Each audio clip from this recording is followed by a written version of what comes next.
La guérison de la mémoire blessée précède le processus de la réconciliation dans un pays qui a connu des violences comme le Burundi.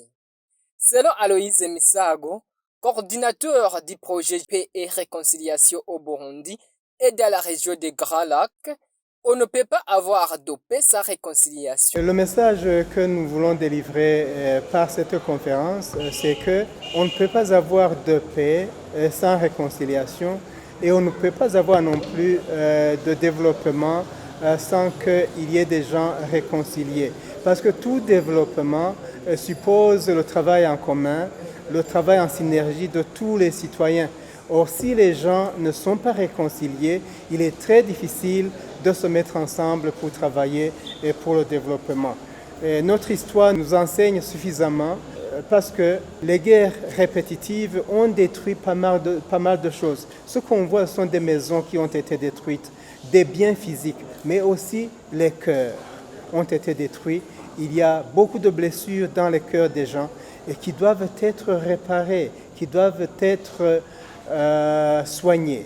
Alors, c'est à partir de cette réconciliation avec soi-même, mais aussi avec le voisin, avec les autres concitoyens, qu'on peut parvenir à un développement durable et à une paix durable aussi.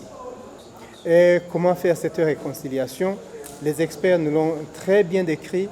Il faut d'abord reconnaître ces problèmes. Il faut d'abord pouvoir en parler. Parce que dans notre culture burundaise, nous n'aimons pas parler de ce qui se trouve au fond de nous-mêmes. Et si on emmagasine des problèmes, on en devient finalement malade. L'expert nous a dit que 4% des Burundais, ou bien 4 sur 10 des Burundais, ont été touchés, ont été traumatisés par les événements que nous avons vécus. Le seul moyen de s'en débarrasser, c'est d'en parler et de se réconcilier.